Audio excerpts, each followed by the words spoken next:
Chung's amazing run continues into Australian Open semis.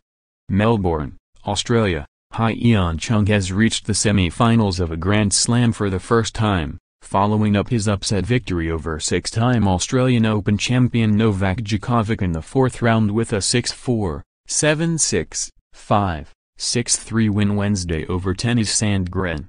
The number 58 ranked Chung is the first Korean player to reach the last four of a major, and the lowest ranked man to reach the Australian Open semi-finals since Marat Safin in 2004.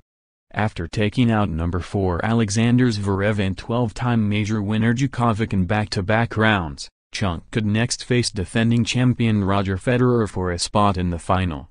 Federer was playing Tomas Berdych later Wednesday in the quarterfinals. After missing a match point on Sandgren's serve and earning 3 more at 40-0 while serving for the match, the 21-year-old Chung got a bit tight. He missed 4 match points in the final game in all and had to fend off 2 break points as the pressure increased. In last game, I'm thinking to start what I had to do in ceremony or something like that, he said, explaining how he got slightly ahead of himself. After deuce, break point. Nothing to do with ceremony. Just keep focused. Until the last game, Chung had been simply too consistent for number 97 ranked Sandgren, the 26-year-old American who had never won a match at a Grand Slam tournament or beaten a top 10 player until last week. Sandgren's unexpected run, he beat 2014 champion Stan Wawrinka and number 5 Dominic Thiem en route to the quarterfinals, was overshadowed by heavy scrutiny of his social media accounts and his follows and retweets of far-right activists. He deleted his Twitter history before the quarterfinals, but must have been distracted by the fallout. There were no distractions for 2016 champion Angelique Kerber, who routed U.S. Open finalist Madison Keys 6-1, 6-2 to reach the semifinals. Kerber had a breakout year in 2016, winning the Australian and U.S. Open titles and reaching the number 1 ranking, but slipped into the 20s last year. She didn't win a title between the 2016 U.S. Open and the Sydney International earlier this month. Her third-round victory over Maria Sharapova made her the only singles Grand Slam winner remaining in the women's draw. But a struggling fourth-round win over number 88 Shea Sue had commentators wondering if Kerber was in 2016 or 2017 form. Against number 17-seeded Keys, she responded by winning the first 4 games to take control of the quarterfinal, her first at a major since the 2016 U.S. Open.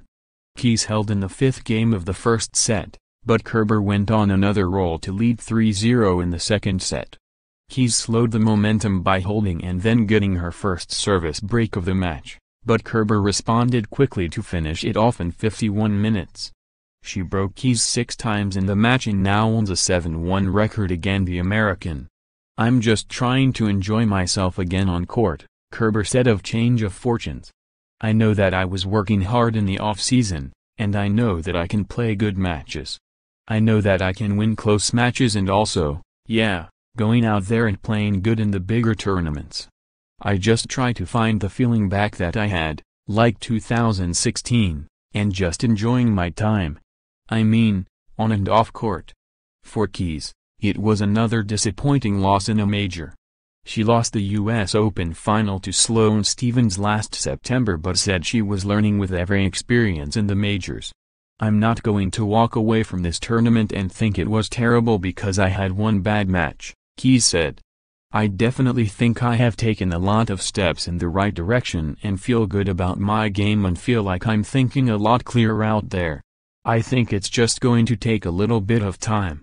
Kerber's semi-final opponent will be decided later Wednesday in a quarter-final match between top-ranked Simona Halep and number 6 Karolina Pliskova. Copyright 2018 The Associated Press. All rights reserved. This material may not be published, broadcast, rewritten or